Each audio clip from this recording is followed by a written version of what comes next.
let's go and do the tutorial.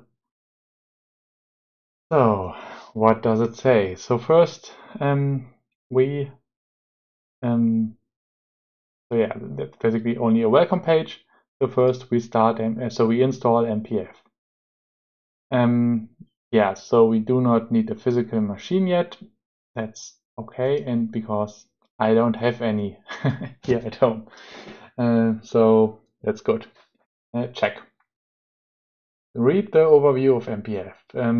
I guess we will skip that for now. But if you're new to MPF, that's really a good advice. So that will tell you what MPF can do, how the philosophy behind it is. That's a great idea. Yeah, next you go to the install instructions, and that's what I already did. So I got MPF installed, and now should run like MPF version, and we get version 055 dev 58 because I'm on the dev version. That's fine. And yeah, like start with the newest version. That's great. And we already checked step 1. So let's go on to the second step. So create your machine folder. So we installed MPF, and apparently it works. So we got a version from it, or like we got the version back. And now we will create a machine folder. See how this works. So we got our folder that's like SSC tutorial for me. Maybe I'll increase the font a little bit. And now, yeah, we should create like a config folder. Let's do it. Make dir config. That's what you do on Linux. But I could also click this in a file manager, for example. So now we got like the config folder, and now we should have, yeah, source tutorial, your machine config. So here we go. The IDE should also see that. So now we got like this empty config folder here. So that's how it should be. Create your machine config file. Okay, we create like a config.yaml file. That will be like our main configuration file.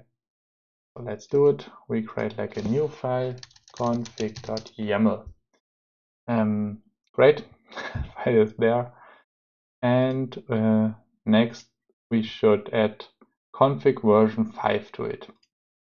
That's basically the first line to tell MPF which config version you are using. So if we would change the configuration fundamentally, we would increase that version and then force you to run some migrator to get your stuff updated.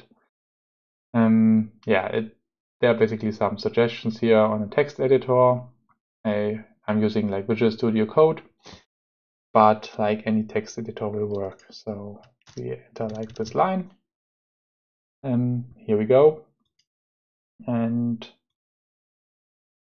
okay, what's next? Yeah, it explains the versioning. And now we already like run the game. Yeah, that's it's something we can do. MPF -b just just runs it without media controller basically. And it's up and running. We see the text UI, no switches, no balls, nothing, but the machine is up and running. Looks similar at least. And probably because my font is just larger, right? That's why it's not looking the same. But it's working in general. Make it smaller again. Okay. Yeah, now you can see a few things. You can see CPU load down here. You can see memory from MPF and from MC if it's running, but it's not running. We started without MC, and from your whole PC, right? So that's great. Let's run Control C to stop it again. That's awesome. So what if it didn't work? It worked. Awesome. So step 2, check.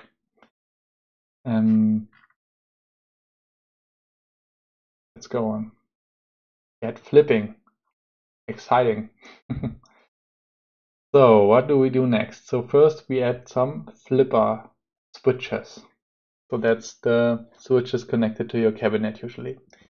And those will also go into our config.yaml file, and we will have some tags on them. Okay, let's do it.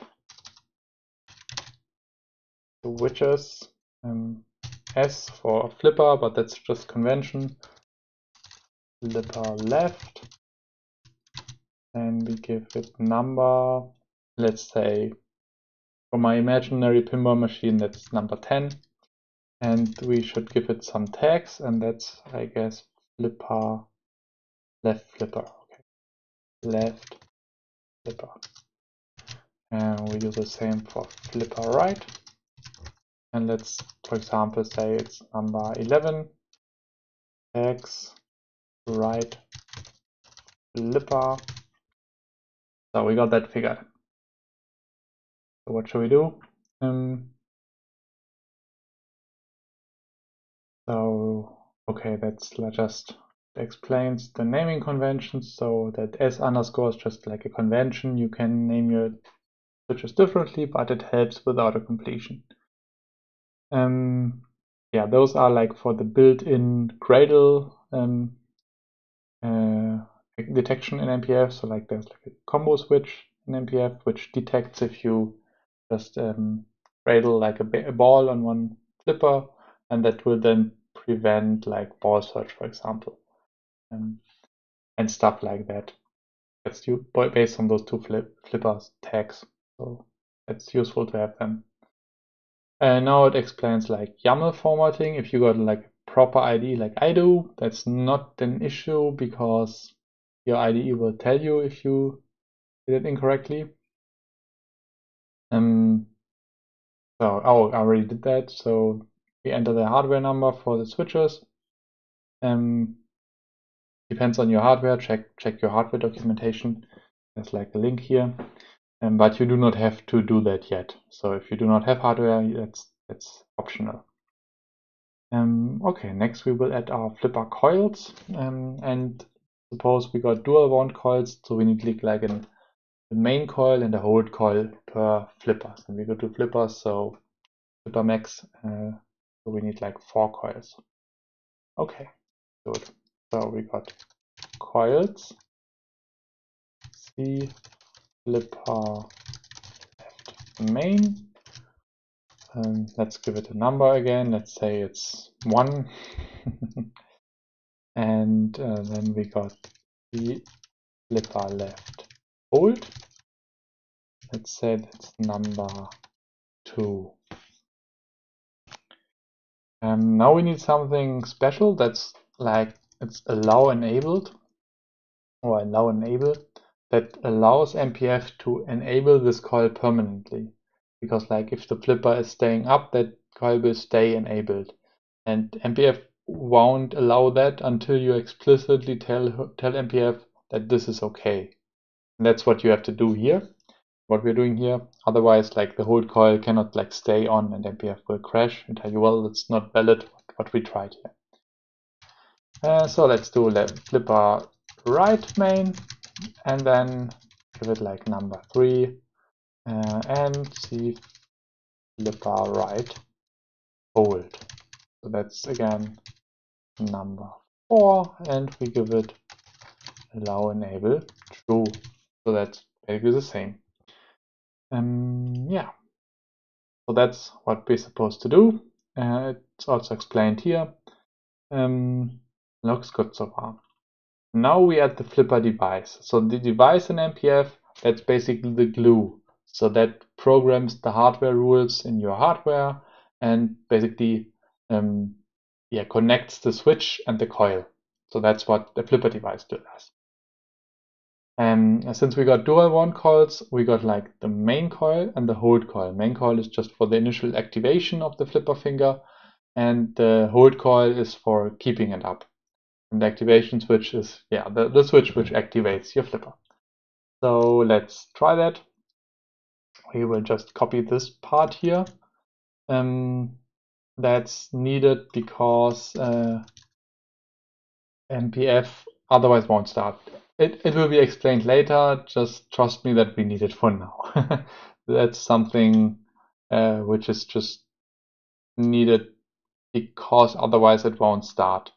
So you could also like copy this all the time, but I will just write this manually so that you can see what else is possible here. So we get flippers, let's say F flipper left, and it has certain options, for example main coil. And now we use flipper left main here, and we got hold coil, and let's see flipper left hold. And the activation switch for this one is S flipper left. So with my IDE, this prefixing here doesn't matter because it knows the semantics. But like if you got like a more basic IDE that will only give you that will give you basically all the options here. And now like I can do the same with flipper right, main coil, and now you can see that it gives me only the coils because it knows what's supposed to go here. And if I put something invalid here, it will also tell me that this is invalid. But we want a valid one. So hold coil, that's C flipper right hold again, and activation switch, that's S flipper right. And that's already how the flipper device is configured. Let's see how this turns out. Okay, next is we try it. And now we will also add like -T. That's an option to disable the text UI so that we will see the log file. So let's do it. It's starting, it's not crashing, so we did it okay, I guess. And it started up, everything is running here. Looks really, really good. Yeah, it's okay. We should just stop it, so nothing to see here. Okay, but if it didn't work, it worked. And now we want to enable the flippers, and we will do basically a trick, and that's we will use like enable events. It's basically an event to enable flippers, what the name says. But usually that would only enable the flipper when the game started, right? Because you start the game, the flippers become alive. But as we do not have a game configured yet, we will just use machine reset phase 3. That's an event which is posted at or after startup of MPF, so flippers will be active in the beginning. That's very useful for like initial testing. And we will just add enable events here, enable events, and let's see if this can be auto-completed here. Machine 5:16 a.m. Yeah, that's early. That's really early. Where are you located?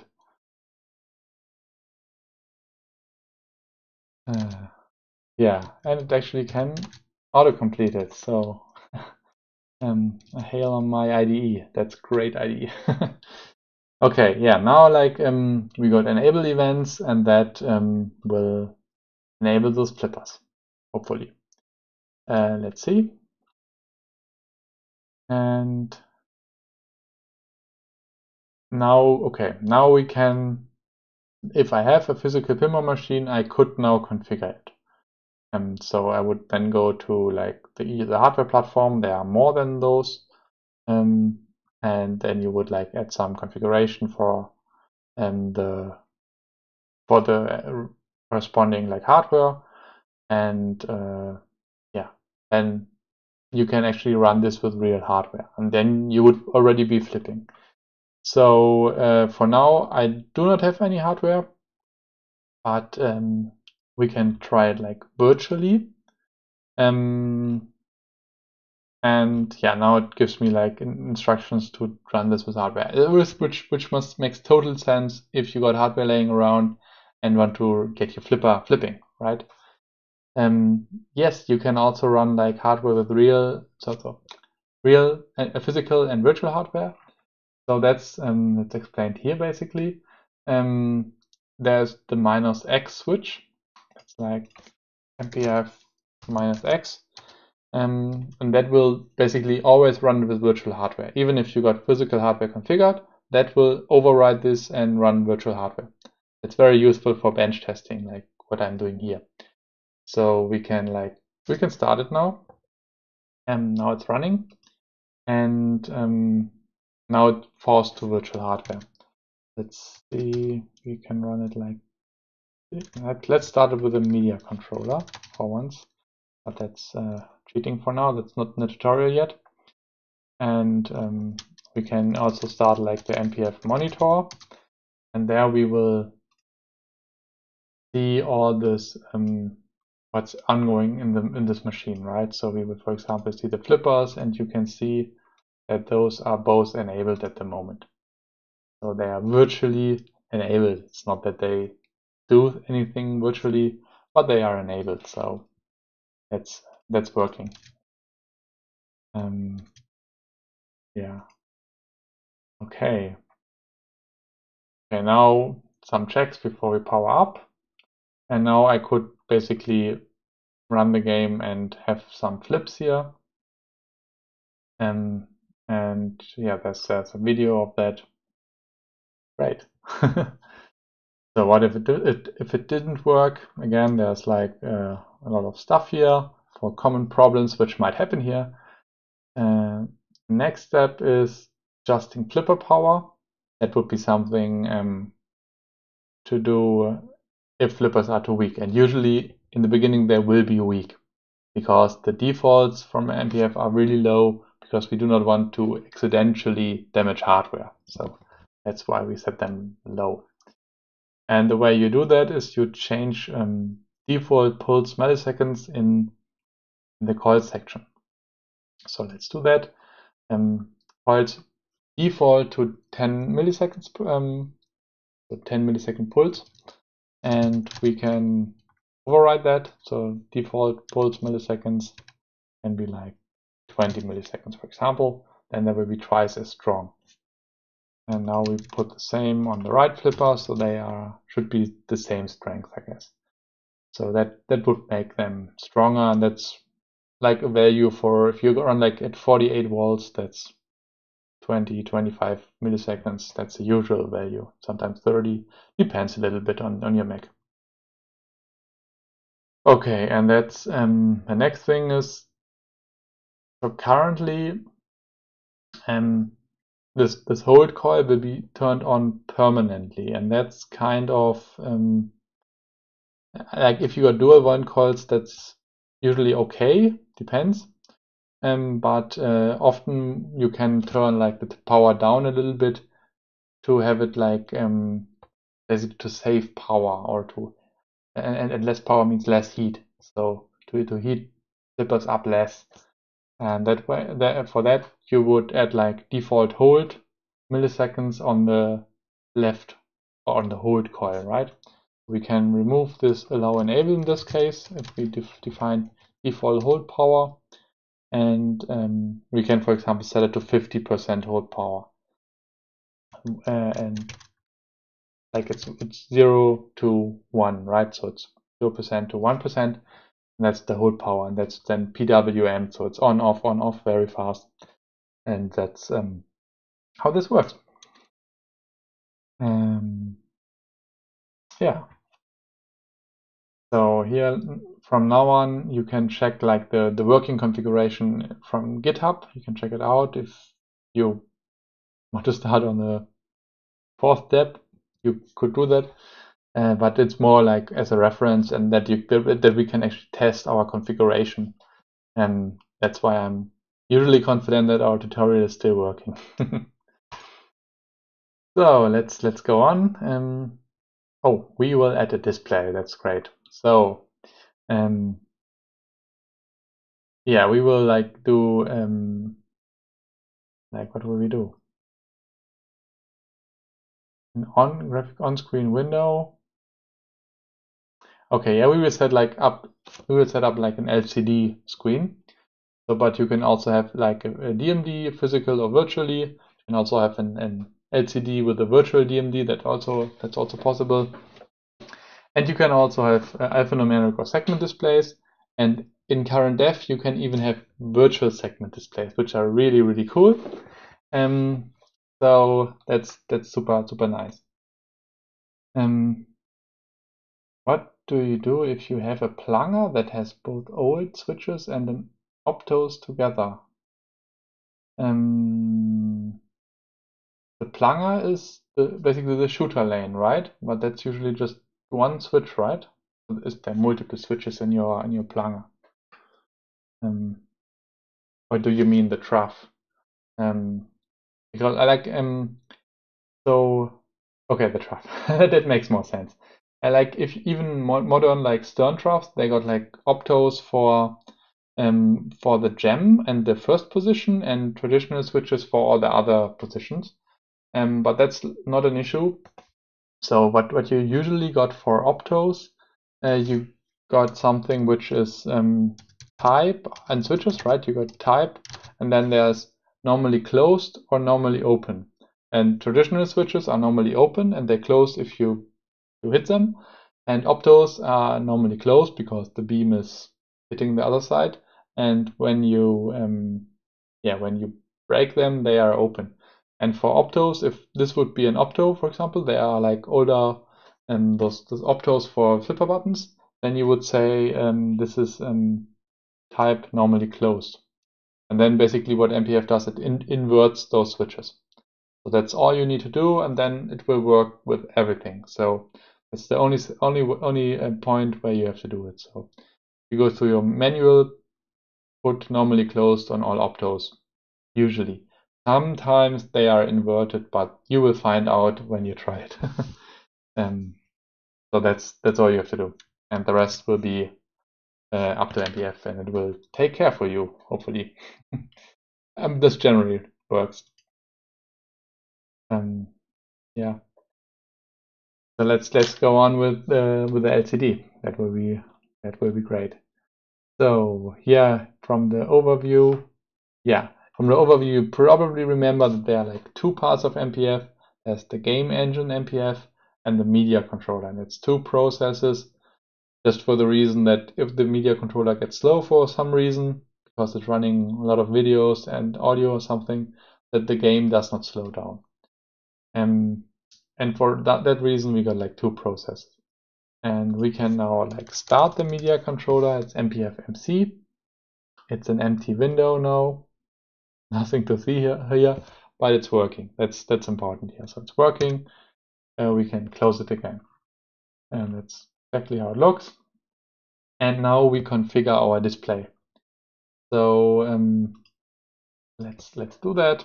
We configure display window. My IDE cannot autocomplete that. Width is 800 pixels and height is 600 pixels. But you can set it to any size. I mean, if you got full HD display, set it to full HD resolution. If you got a small playfield display, you can also have a smaller resolution. And now we will add slides. And we will, I think here the concepts are explained. Basically, the MPF media controller is kind of like PowerPoint, where you have slides, and on slides you can have widgets. And widgets can be any shapes, images, videos, or also text. I mean, there's a few more, but those are like the most common ones. And then you can also animate them. So you can say, move the position to the left over 10 seconds, rotate, change opacity, something. So those kinds of slides. And at some point you can have like another slide go over the previous one, and then you switch slides. Or you can also add and remove widgets. So those are the basic concepts which exist in MPF. That's all which is there, and you can get pretty far with just that. And now we will like define a slide, and we will add like some text to it. So we will have a slide section, welcome slide, we'll have some widgets, and type is text, and text is hello everybody. Not hello pinball. We will do it differently. And yeah, that's what we're supposed to do. And now, oh, okay, we run it, and it found an error because it's supposed to be this place. And then auto-completion also works. So my IDE underlined it, I ignored it. That's on me. But MPF will basically tell you, and it even says, did you mean this place? So sometimes our error messages are nice. Okay, it's running again, but nothing is shown. And that's expected. We defined a slide, but we didn't show it. So next step is probably to show it, and we will do that. So we use slide player. Players are basically components which are used to trigger some other actions, and that's, for example, showing slides. And we will do that. So slide player, and we will use an event which is init done. That's when the initialization is done, and then we will show slide. Okay, we will put the slide here, and this should, let's save it first. It should show the slide here. Okay, and that actually worked as expected. So great. We got a media controller and we can show slides. And next we will explain it again. Oh, welcome. Yeah, Brooklyn. So you're also like Brooklyn, US or Brooklyn, UK?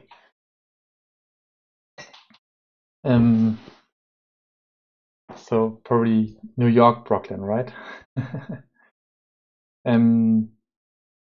Yeah, so how would you add images? That's basically the same way. So you would, yeah, awesome, welcome.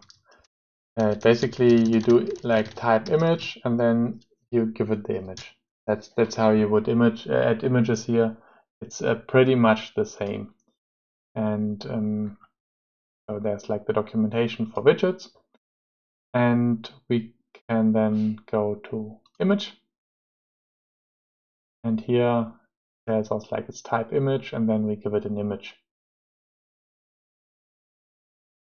You made a stream on media controller, or on what did you do a stream?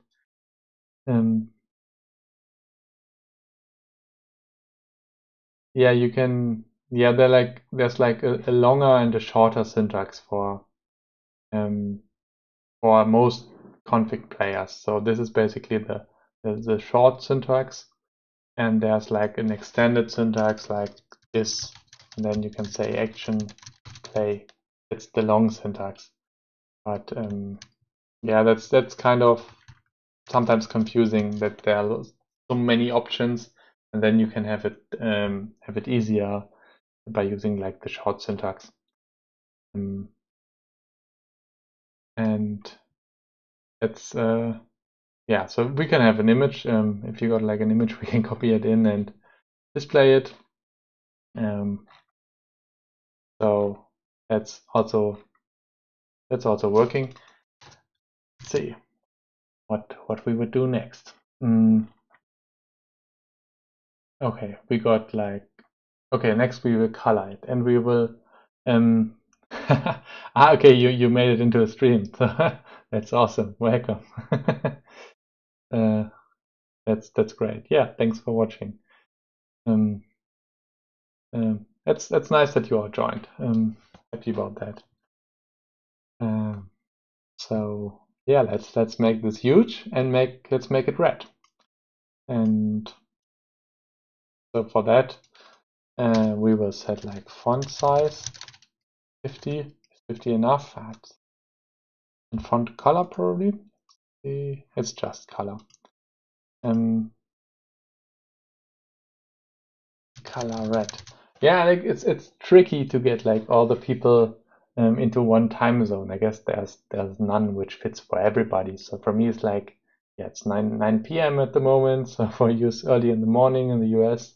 I mean, on the East Coast, it's probably already like I don't know, 3 p.m. or something. But for you, it's like early morning. So yeah, it's tricky to get this right for everybody. Yeah, let's restart it and see. Yeah, now it's huge. And we can even make it larger. Yeah, that's great. Yeah, 9 p.m. That's, yeah, we got like almost sunset here, so it's still, there's still light outside, but not much anymore. So yeah, but that's how it is in a global world. There's nothing we can change about that. Except like everybody could move to Chicago because that's where pinball happens. But at least it used to be that way. But now, like where we got Australian manufacturers and even some European ones, it's changing a little bit. Okay, and now I show you again what I just showed you. We can have a second widget, and that's like a rectangle here. Let's let's just copy that in, and now we will have like an additional rectangle, which will be next to the text, behind the text. It should be there if I saved the file, but as you can see, I didn't. Let's try again. And okay, now we got some white box behind our text, as expected.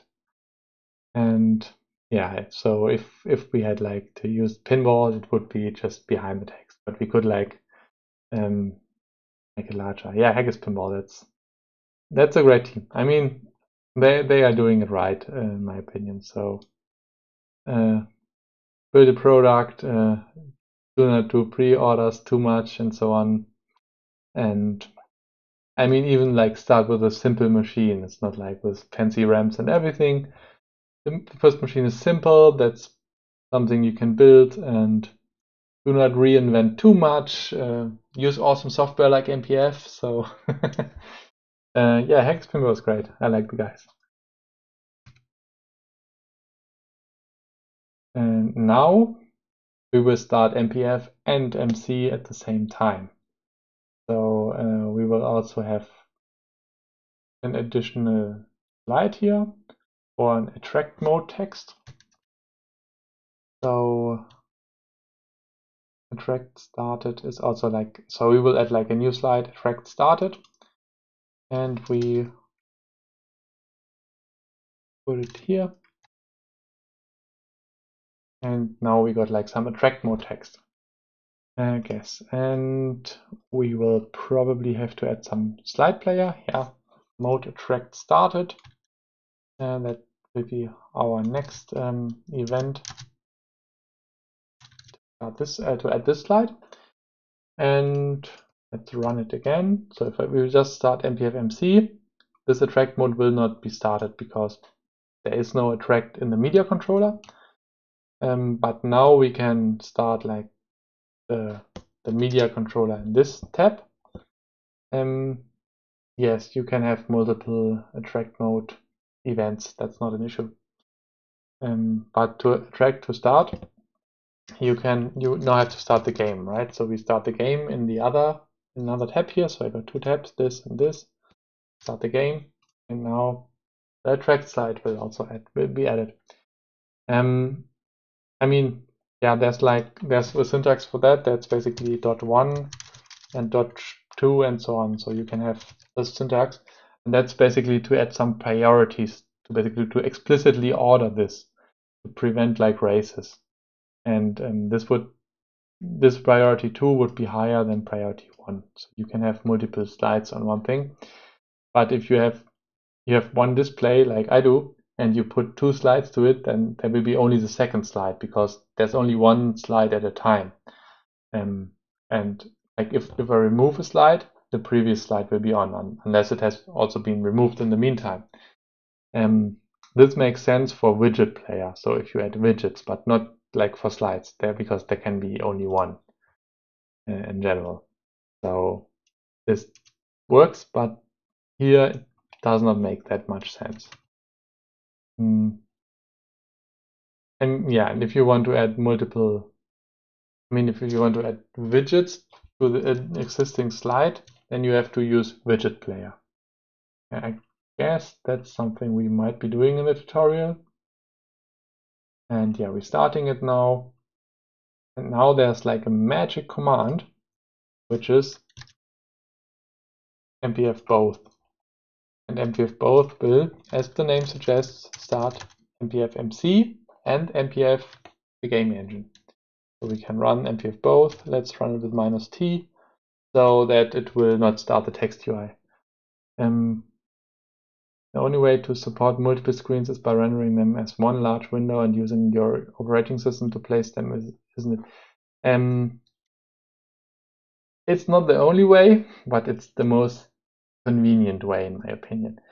So you can also run 2 media controller instances, but that requires like a little bit more setup effort because you have to add some stuff to register them. But you can have 2 media controllers, which can then render to different, like each media controller will have a window, and those can be on different screens, for example. That would also work, but it's not very streamlined in MPF. So if you want to do that, that's possible.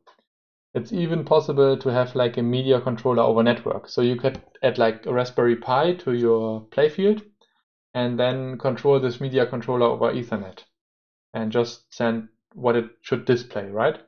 You then have to give both the same configuration because otherwise they might disagree on certain stuff. But in general, this works. So that's also possible. So theoretically, multiple display players and multiple media controllers are a thing in MPF. If you want to do that, just text me or write in the forum. We can totally make this happen. So far, everybody went with just one media controller and just a larger window, which spans 2 windows and 2 outputs, because that's a little bit, I guess it's easier engineering wise because you just have one window and one media controller. Yeah. So it's possible. Could you explain what enable events machine reset phase 3 is? Yeah. Yeah. So there are like multiple events. As you guessed, there's machine reset phase 1, 2, and 3. And it's just that different stuff is reset. In the first phase, we reset all the hardware, and then we go basically from low level to high level. And in reset phase 1, for example, there won't be switches, for example. And in phase 2, there will be all switches and coils and so on. They will be available. And in phase 3, basically everything is done, and only like your game logic is started or reset. So that's the idea of that. Yeah, no worries. So we can have questions in between, and if they're too much off topic, I will just cut them out for YouTube. And if they make sense, I will keep them. But I mean, if you watch the YouTube videos, there will be markers, and you can skip it anyway if you if I'm talking too much. I mean, it's usually like pretty long anyway, and if you watch it, then you're committed anyway, and you will skip at your own will, I guess. So yeah, so we started MPF both are working, and we get tracked.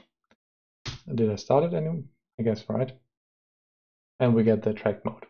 So you saw the other slide for like just a second, and then it goes to the track slide because that goes on top of it. And that's because first like this reset phase 3 happens, and afterwards like the track mode starts. And now that's our beautiful track mode. That's also what it tells us here, and that's what we did. Let's go on with the tutorial. At keyboard control. Okay, so one very useful thing is to map your switches to keyboard events. You can also use like the MPF monitor, and that's the tool I just showed a minute ago, where you can also like click switches and so on. But for example, if you want to quickly test something, it's often faster with a keyboard, and that's what keyboard mappings are for. And we will map our flipper switches to, not to those, because that's for the US keyboard, and I got a German keyboard, and I got this key here. Let's see if that works. Let's see, is this correct? Yes. And now it's switch. Oh, wait, it's more. S flipper left, and even autocomplete here. And Y, that's the other key I got, where the US key has a question mark and Z. Switch S flipper right. So now I can test those switches with my keyboard. And it makes sense to map switches which you often use as keyboard switches. You can also use this to post events. You can have like event, for example, here, and then it will like post an event instead. It's also sometimes useful for testing. Okay, and now we test it. Let's see. Let's stop MPF, start it again, and press our magical keys. And you see that if I press the key, it goes active, inactive. If I press the other key, active, inactive. So I can now, if I press both, you can see like this flipper, what's it called, flipper cancel. That's also like a built-in stuff from MPF. If I activate both flippers at once. And yeah, you can see switches are working with my keyboard. Looks like the output changed from 1, 0 to active, inactive. So why can't you flip with your physical machine with the keyboard? That actually does not work. Some people are confused by that. That's why it's in the tutorial now. And that's actually because those rules are basically hardware rules, and your pinball controller, like the P-Rock or the FAST system, that will basically evaluate this rule. So if you press the physical switch, the hardware will activate the coil, and MPF will get the switch hit, but it will actually not do anything on it. So that's the reason for that. It's just something you should know.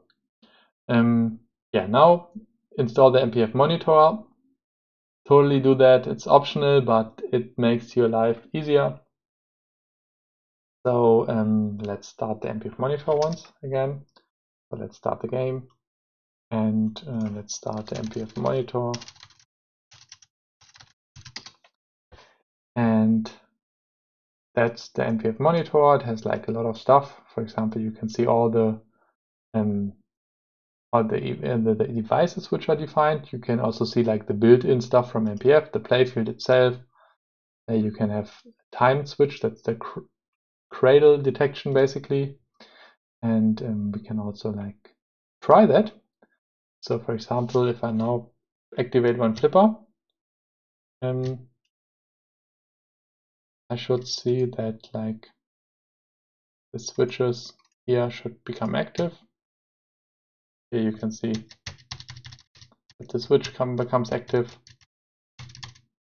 And you can also here see all events happening. I guess we need some event for cradle flipper cradle, but it's probably not set. Otherwise, that would also work. But that's basically the combo switch for both. That's what's doing those events. So that's the monitor, and you also see like running modes. That's just a track at the moment, and you can also have like your play field here. But for that we would have to add like a playfield image, and then you can basically drag and drop your switches over to your playfield and map them to the location where they physically are, so that you can test it on your playfield. Yeah, that's basically what the monitor is in a nutshell. And it's really like, it's a useful tool for debugging and testing your machine. But that's up to you. You do not have to do it. Okay, next we want ball switches and ball devices. That's how MPF tracks balls. And yeah, you can read about them. That's recommended. There are like a lot of different like combinations of ball devices. Okay, that's interesting here.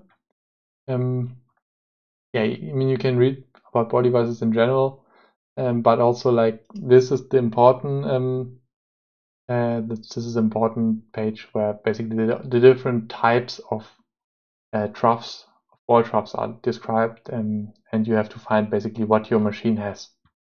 There are like different ones which are basically explained here. So get the right one and then configure it according to that. But here we will have like, okay, yeah, we will have a basic one. So what happens if you remove machine reset phase 3 from flippers, but the physical flippers still work on MPF2? No, because MPF does not enable them on boot. It will enable them when you start the game. So they will only work when the game starts.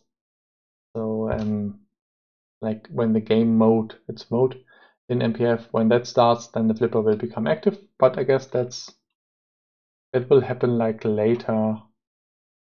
Yeah, in step 9 or 10 in the tutorial. But for now we need like ball trough. Let's say we got, what could we have? A modern trough with opto switches. Let's say we got that. For example, like this one here, which is commercially available. That's how this trough works, right? We got switches on each ball position and a plunger which pushes balls out. And that's how this typically works. As I told earlier, stern troughs got optos here and normal switches here, for example. I'm not sure about the spike trough, but I guess it's similar. But for the previous trough, it's that way. Here's all the hardware stuff. So we should add like those switches. And here you can see that normally closed true. That's for optos, so that they are inverted logically. And yeah, let's just put those switches into the machine here. Boop, like that. We do not even have collisions with our numbers, so it's 2, 3, 4, 5, 6, 7, 8. And now we need like an eject coil to eject the ball out of the trough, which works very much the same as the flipper main coil. Like that. Let's say it's number 5 here. It has some default pulse, so it needs a certain strength to get the ball out. Otherwise it will move the ball, but it will stay in. And now we configure the ball device itself. And let's do that. It's like ball devices. Let's call it BD trough. And that has some ball switches. And that's just a list of switches and basically all of those. So 1, 2, 3, 4, 5, 6, 7. No, there's no 7. Then we also got like a gem switch, which is this one. Trough and coil. You mean coils and switches? Yeah, at least in most hardware platforms, that's allowed. So your switches are usually numbered from 0 to something, and your coils are also numbered from 0 to something, and that's okay if they got the same numbers. Usually, might be different on certain hardware, but I don't know any hardware where this is not allowed. And now we got most of the things. Okay, what's next? We need the eject coil. That makes actually sense. Otherwise, it does not know how to eject the ball, and that's basically this eject trough coil. And we need some tags. So like you tell MPF what kind of ball device this is. That's basically for the ball controller in MPF, so that it knows what this device is. And for a trough, we typically need a few tags. That's drain. So that means that if this ball device gets a ball that's drained from a playfield, we need home and we need trough. I think that's the right 3. Yeah. So what trough does is basically that's balls which are not in play, and home is for devices where balls should be outside of a game. So they could be out. So they could be like in a trough, which is only active during a game. Those are not in play, those balls, but they should not be there when the machine is, for example, in attract mode. And ball collect will then collect balls in a home location somewhere. And that basically that's the distinction. If you're at home, that's where MPF is happy that the balls are there when the machine is off. And for trough, that's outside of the game, and drain is where balls drain. And so, but usually you add those 3. Yeah. So now that's initial stuff for gem. So you can say there's like initial different pulse time for when your trough is gemmed. That's sometimes useful. And that's that's very useful to have this block virtual platform start active switches. That just tells MPF that those switches should be active in the beginning. And that's useful because usually for testing you want balls, and otherwise you have to add them all the time. And that's why I would add this here. And now those switches will be active on startup. Okay, yeah, and then we need the plunger lane because the trough is not ejecting the ball to the playfield. And for that reason we need like plunger switch, and that's basically it. So we need to add this as plunger. That's usually like a physical switch, so we won't add normally close true. Let's say that's 9, for example. And now we add like another ball device, BD plunger, and that has ball switches as plunger and mechanical eject true. So that means that MPF does not require any coil to fire this device, but the player will do this manually. That has some implications for ball tracking, because if the player can shoot the ball, then it might so MPF has to be a little bit more careful about when it shoots a ball into a plunger compared to a device where MPF controls the device. So that's basically now what we got here. And next is we need to tell the trough that it's ejecting into the plunger. And so we can set targets, check targets, and that's now BD plunger. And that's basically this trough. If it ejects, it will go into the plunger, and once plunger gets a ball after the trough basically ejected a ball, then this ball is basically confirmed. That's for ball tracking. And the plunger has eject targets playfield.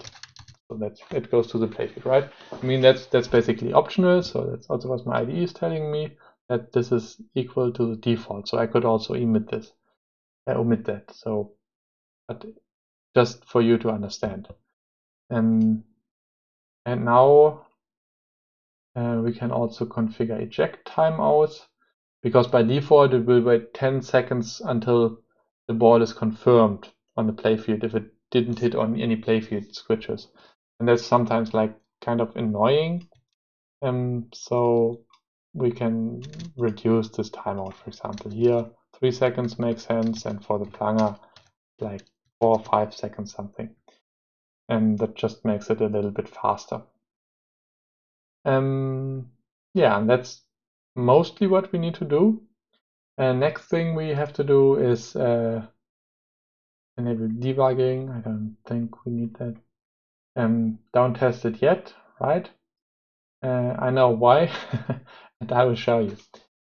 So yeah, now we add the plunger. Okay, we already did that. Okay, that's explained here actually. So that's explained in both things. Yeah, and then now we need to do one thing more, because like the game needs to know from where it should add balls, right? So if it wants to add a ball to the playfield, for example, doing multi-ball or at start of the game, it needs to know where to get this ball from. And that's what this magical playfield section does. So that's what I just copied and pasted earlier. That's this. So we got a default playfield. There can be multiple playfields, so like a mini playfield, a lower playfield, and MPF can track like balls independently per playfield. Can also run ball search independently per playfield. And for each playfield, it needs to know if it wants to get the ball to the playfield, how should it do that?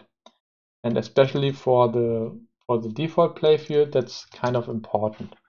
And we tell it that those balls are coming from the plunger. What it will do is it will request the ball from the plunger. Plunger won't have one usually, so the plunger will then request the ball from the trough, because that's the only device feeding into the plunger. There can be like multiple ways, and MPF can control diverters for you if balls need to be routed somewhere. But that's just like how this logic works. And now I configured the plunger here, and the machine should stop it, see if it still starts up. It still starts up. Good. So we didn't break it. Fire up and test your game. Yeah, we did that. And now we got balls in our trough.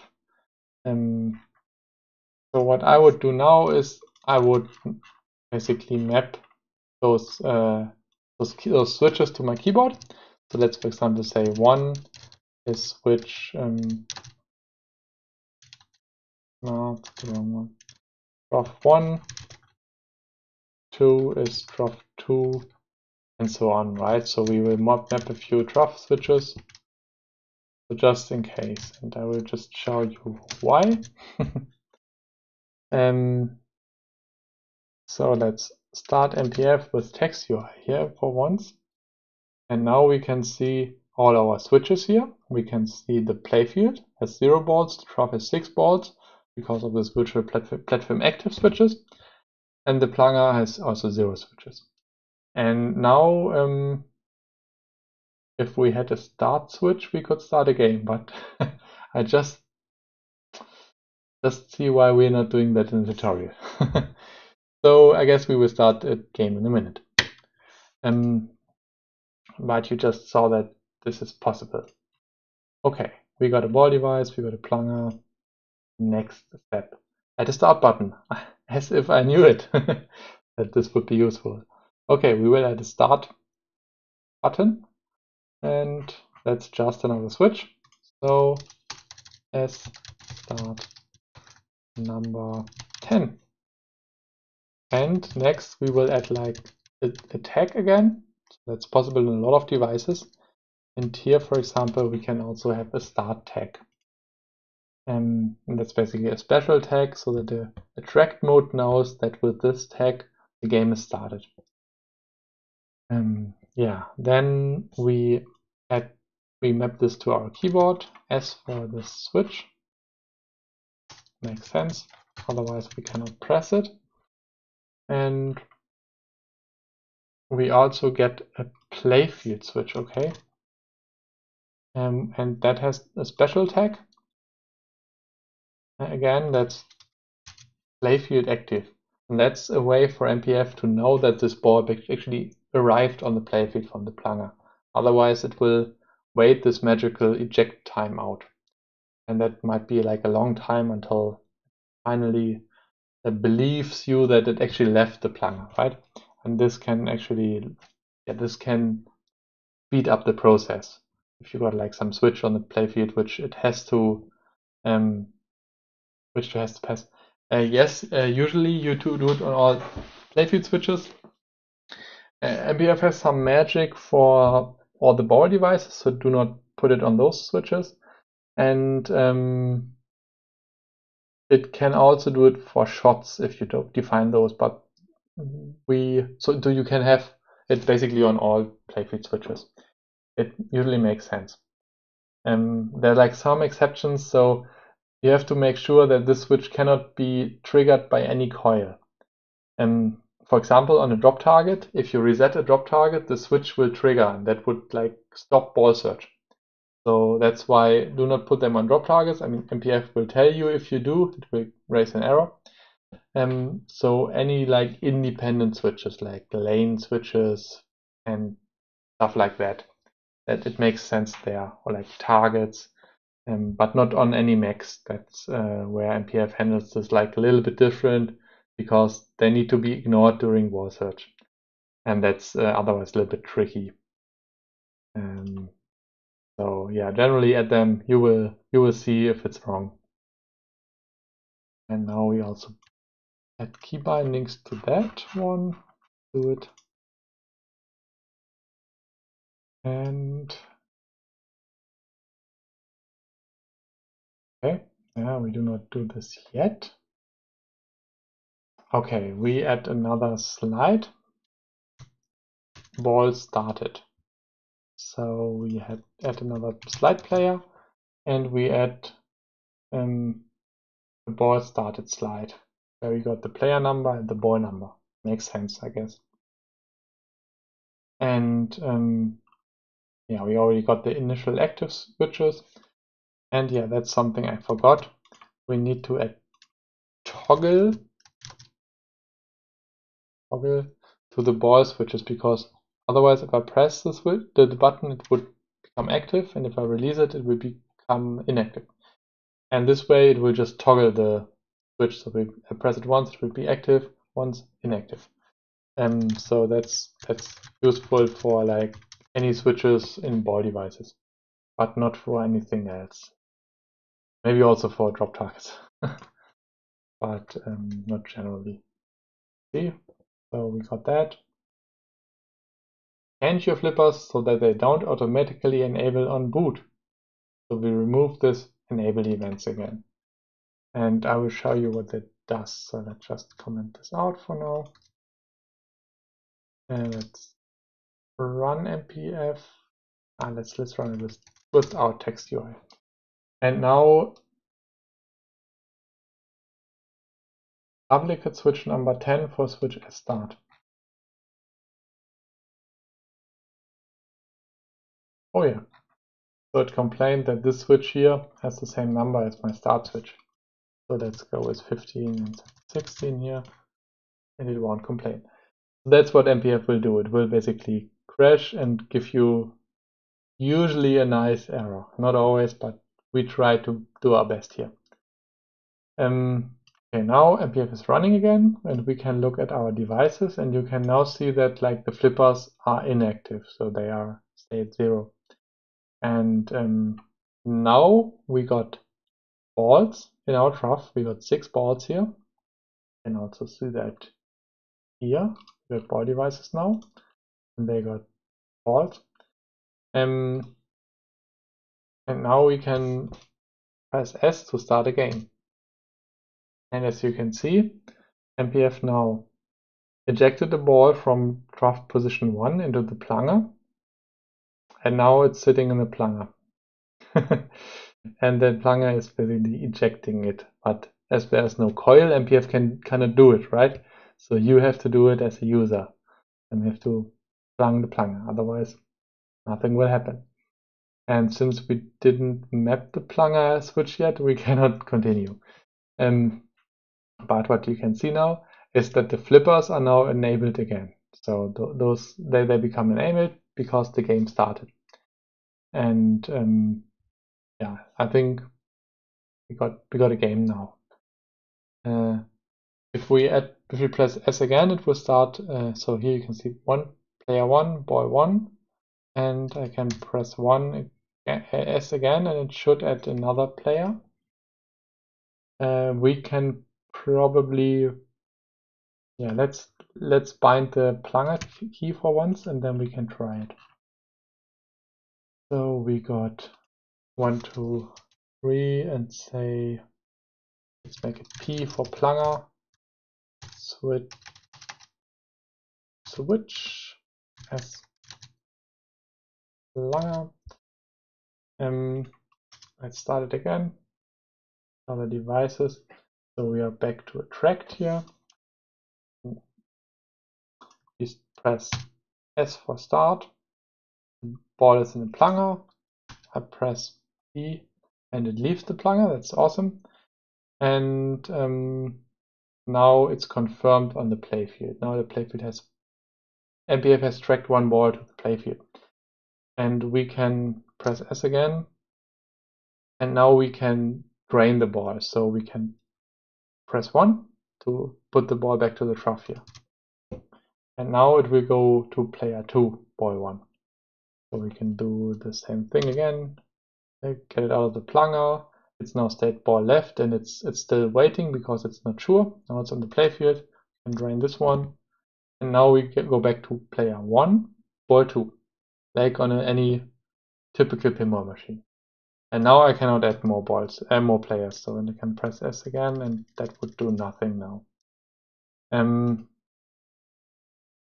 Yeah, so plunger, drain, player 2, ball 2, plunger, drain, player 1, ball 3, plunger, drain, plunger, and drain. And now we're back to attract mode. And the flipper should be disabled again. Yeah, they are enabled false now because like the game ended. So that's basically what you all add.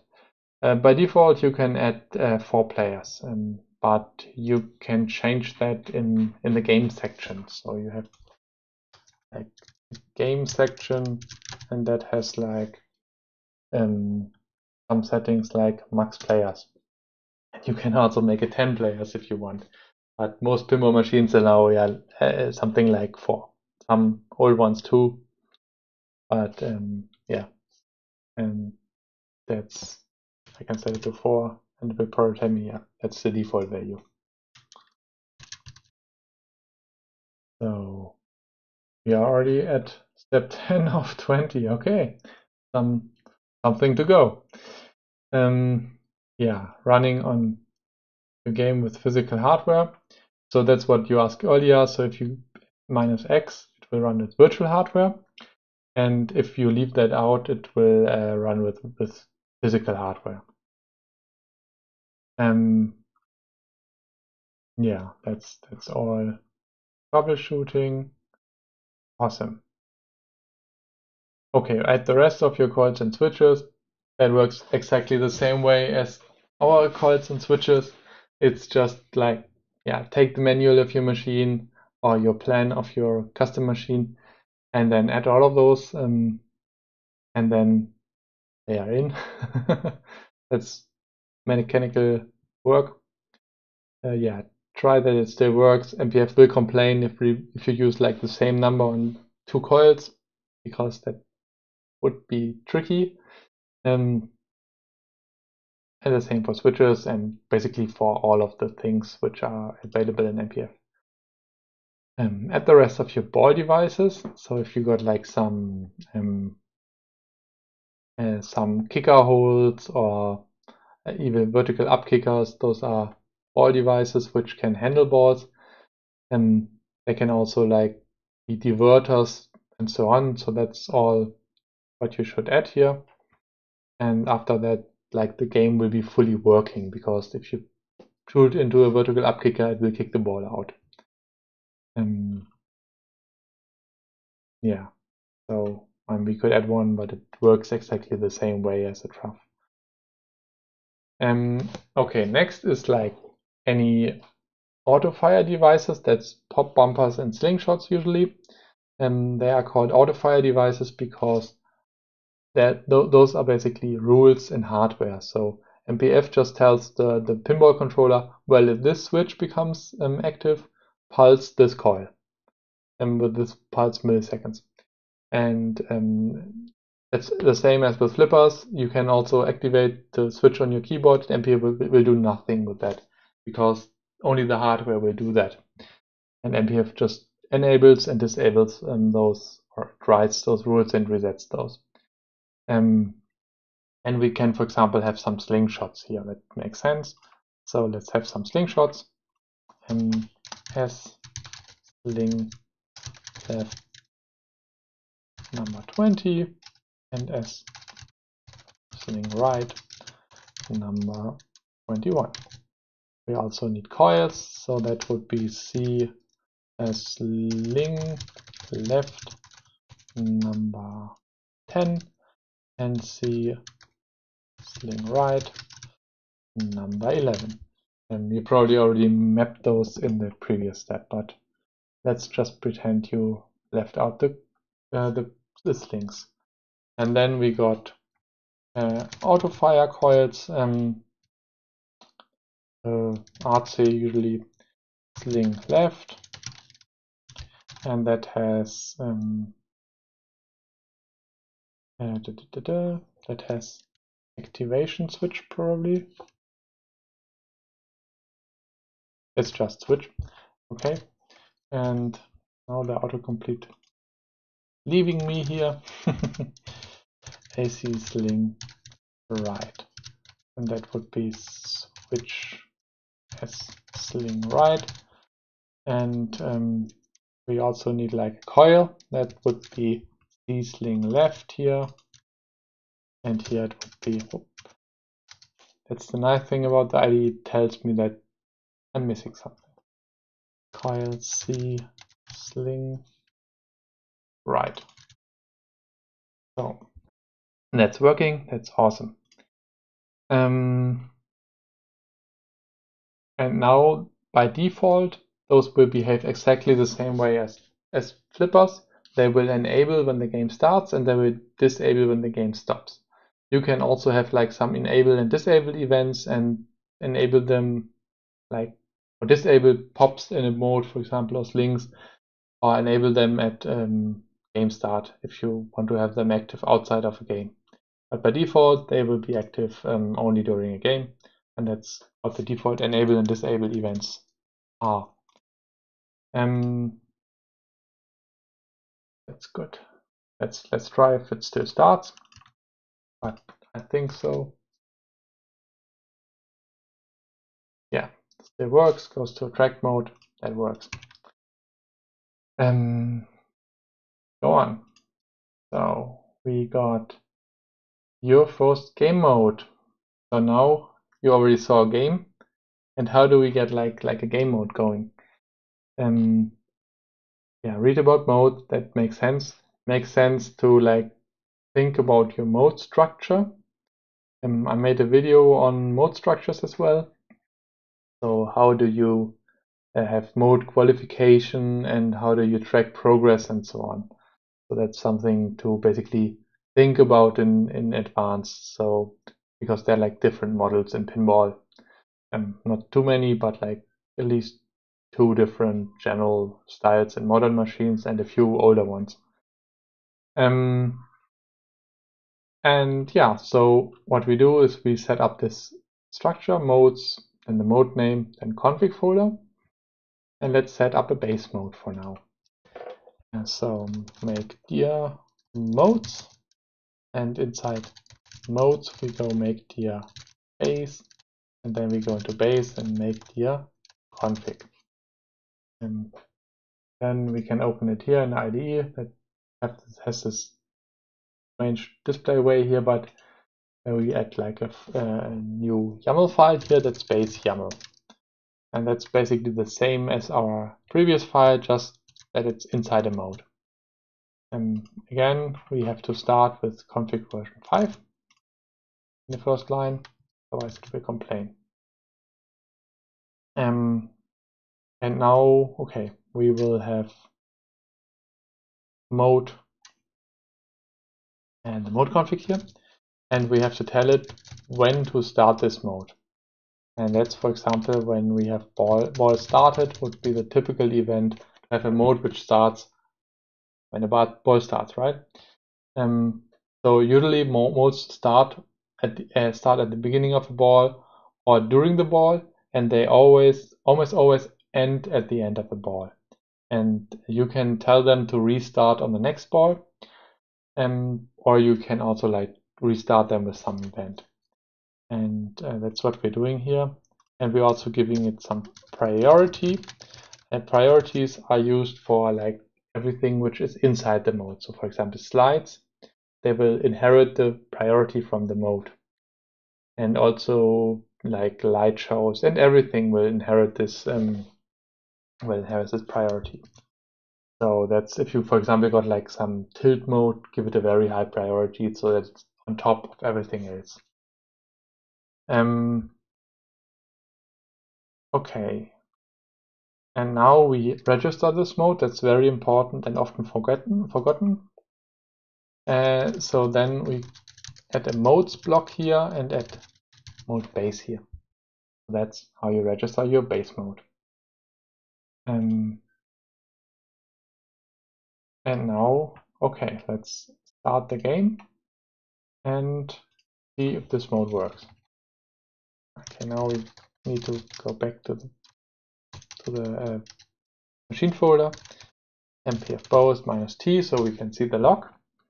And now we got a tracked, and we press S to start the machine, to start the game. And now we should see that this mode is starting here somewhere. See, mode base starting. Here we can see that the mode started. We can also look into the monitor, and now we see that there's a new base mode. How do you add custom effects and fonts? That's something which you add in to your widgets. So here you add widgets, and then there's a documentation section, animating widgets. And here you got certain types of animations. And that's basically an animation section, and there you can animate those widgets. And this can trigger on the beginning when this widget is added or when the slide is shown, but also on certain events. If you want to have custom fonts, that's also documented here. So you can have bitmap fonts, which you can define freely, or you can have any normal fonts, right? So like Comic Sans, the greatest font in the world, or any other font that's also possible, like any TrueType font. But for custom stuff, yeah, I would use like bitmap fonts. So you create an image and then you map the image positions. There are several online editors for that. And then you can use that in your machine as well. So that's basically the graphics magic, I would say. Okay, so we got a base mode now. It's starting, and now we want to make it useful. And to do that, we prepared like a small like slide player here, which shows this slide in the base mode. So I will just copy it, because if I recreate it, it will probably crash. And this does several things. It goes like, for this event mode base started, it will show the the score, it will show the player number, and it will show the ball. Those are machine variables in MPF, which are always available, and we will just put them to a slide, and that will be automatically updated when those values change. So let's try that.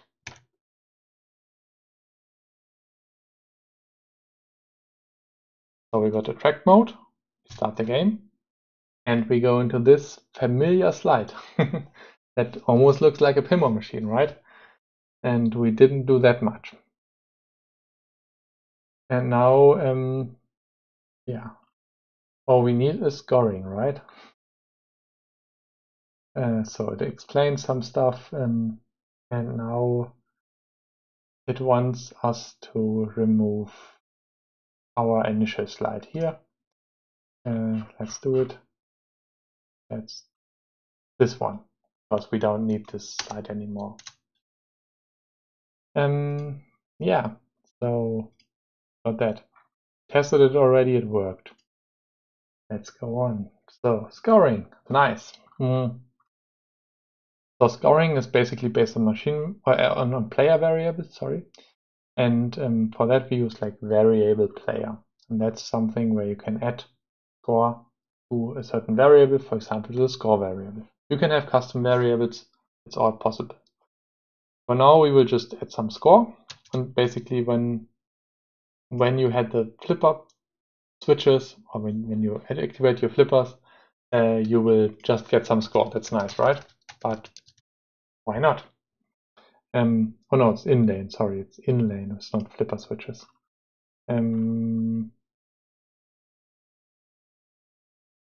That's like the in-lane active and left flipper. Okay, left flipper. So we mapped this to the left flipper switch. And now we can actually try that. So we start this again. And I press the flipper buttons, nothing happens. Let's start the game. Press the right flipper, nothing happens. And left flipper, also nothing happens.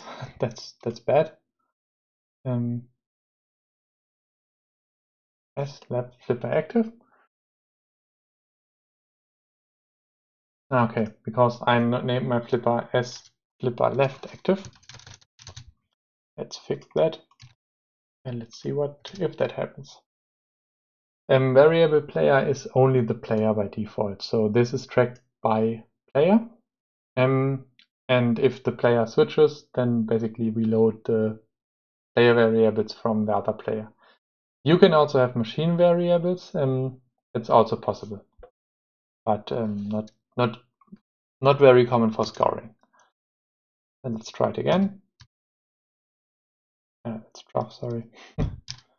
Yeah, and now we can also score points here. Awesome. We can train the ball also.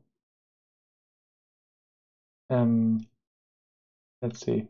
I think I messed the trough up. Let's try again. Yeah, right. The ball was still in the plunger. So we can start a game, push it out of the plunger, and drain the ball. We go to player 2. We scored some point on player 2. Sorry. Let's do it again with 2 players. Okay. Start the game. Add another player. Score some points. Let's say 23,000. And drain the ball. We go to player 2. Score 0 again. Score some point. Let's 10,000. Drain the ball as well, and we go back to player 1, and player 1 can score on, just like any normal pinball machine, right? So we saw that, and now that's what's shown here. We can also have like other player variables, for example, potato, and we can then count potatoes. I mean, it doesn't matter. That's up to you what you want to count. You can count orbits. You can count vertical up kicker shots. You can count everything. That's what pinball is about. And for that we will extend our slide player here a little bit. and we will also count potato on the left flipper. See, that should work. Start the game, and we got some potato value here. And now we got value 1, 2, 3, 4, 5, 6, and works exactly the same way as score. That's just a small idea here. Let's see, what else we got? Create an attract mode. That's also very useful. Attract mode is always there, but our attract mode is like a little bit boring, right? So it has nothing. So what we do is we create a new attract mode in the attract folder, and also create a config folder as in the base mode as well. And I see we also create a show folder where we put our shows. And now we got the modes here, and we got attract. And now we create again our attract YAML. We need this config version 5, and we probably create our first light show as well. And this is basically a show which just has a few slides, and each of those blocks has like basically a duration, 3 seconds here. So it will just go through this show sequentially. And let's just copy the show for now. Let's call it attract YAML. Well, but that's just a show name, right? It can have any name. Oh no, it's called attract display loop. Okay, then we will rename it attract display loop. Yeah. And now again, we probably need some show player to show this attract loop, right? And that will be basically in our mode, in our attract mode. Attract mode will be running outside of the game, right? So let's do anything else. Oh yeah, we remove our beautiful slide from the base configuration. That's this hello everybody slide. And we also remove, yeah, basically we remove all the slides here. And we don't need them anymore. And we don't need those. So now they are all gone. And now we start the game again. Let's see if it still works. And it didn't. Okay, it cannot play the show attract display loop. No show with that name. That's bad. Probably the folder should be named shows. Let's see. Yeah, it's plural. It should be named shows. Shows. Okay, awesome.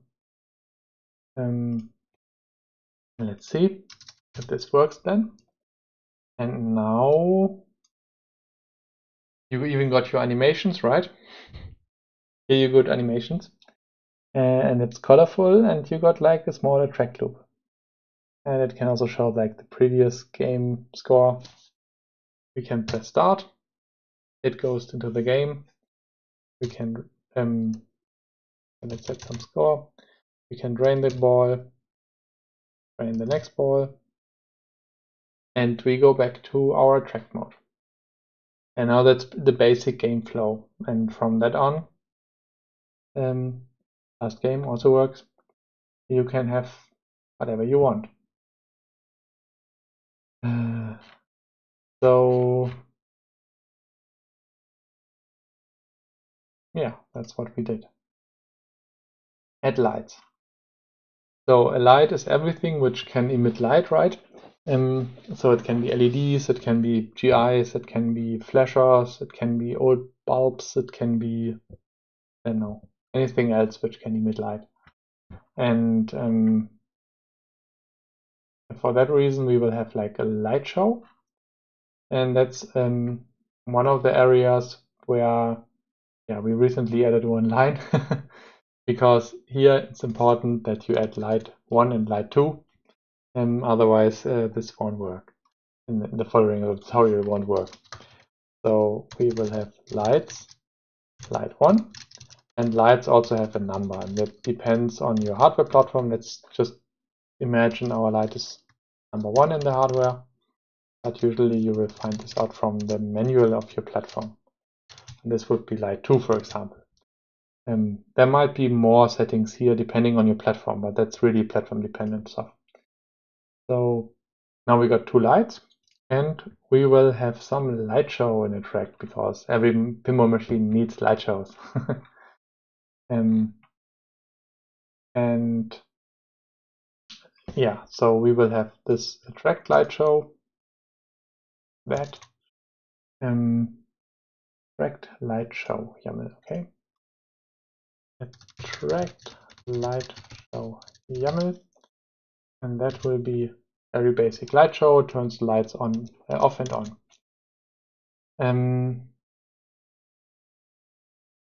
Now we will probably show this show. Here again, we are using the syntax to add multiple shows to one event, and that way we use this .1 in our attract mode here, and we will play the slideshow. Let's see if it works. Now it would have been useful if you didn't. It's missing light 3. Is there also a light 3 in this show? Oh yeah, there's also a light 3. Okay, then we also need like a light number 3 here. Yeah, but it would have been useful if we mapped the lights, or if we had a playfield image and then we could map the lights.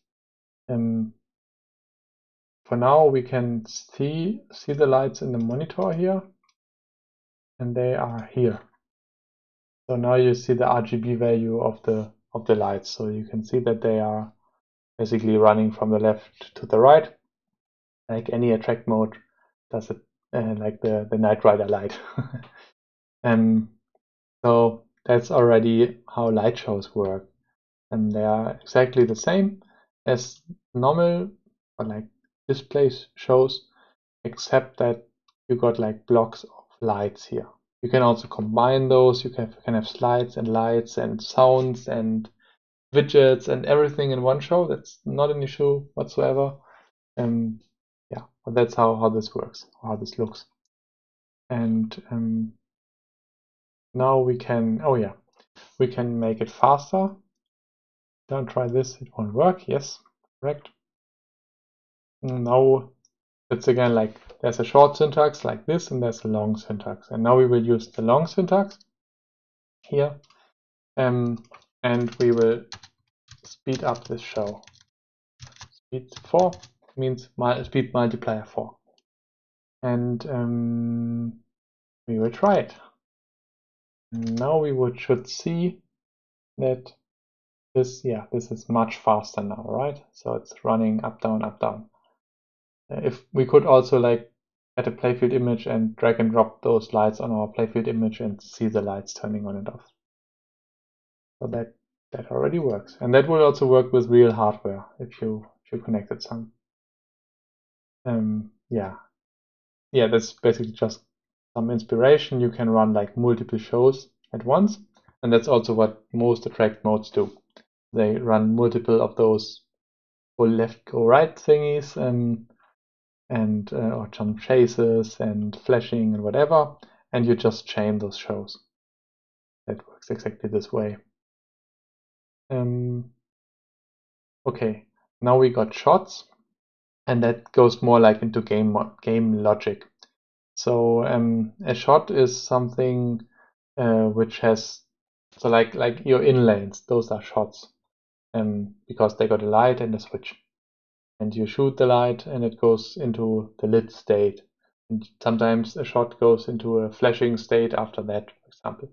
And that's useful in a lot of modes. For example, like you can have like an in-lane mode or a skill shot mode where you have to shoot certain lanes. And yeah, you can define shots based on any switch. They do not have to have a light, but they can.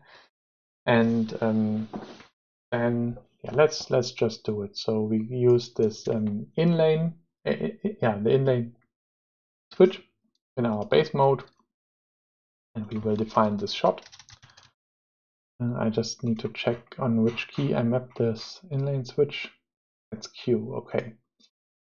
And now we will define some scoring based on the shot, and that works like this. So you got our shot is named my first shot, and it will emit an event, and that's called my first shot hit.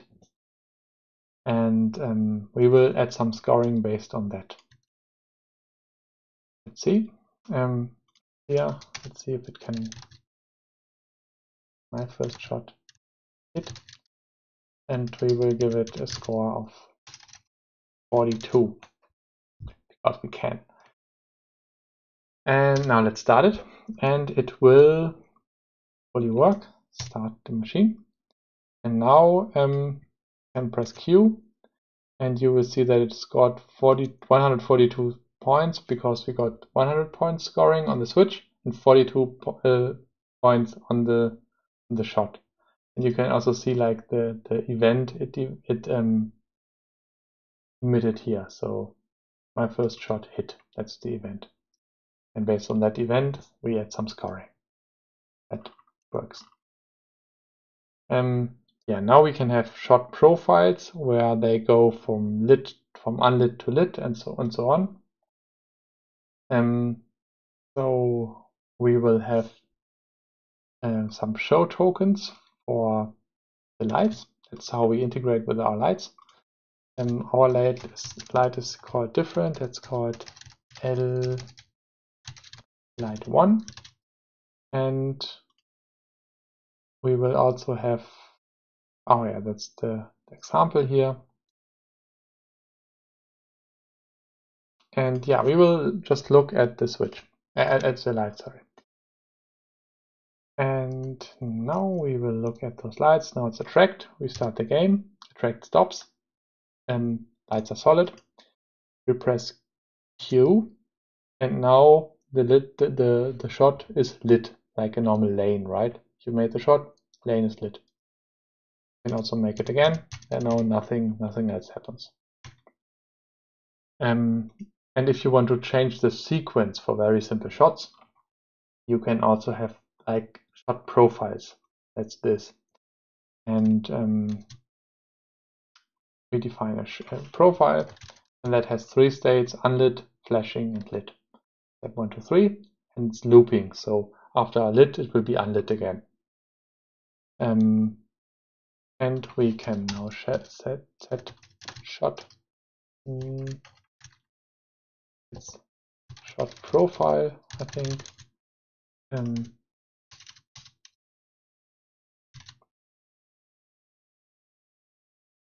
Let's see. It's just profile. Okay. My first. You should be able to find it. Let's try it. Okay, and now we start a game. Press Q.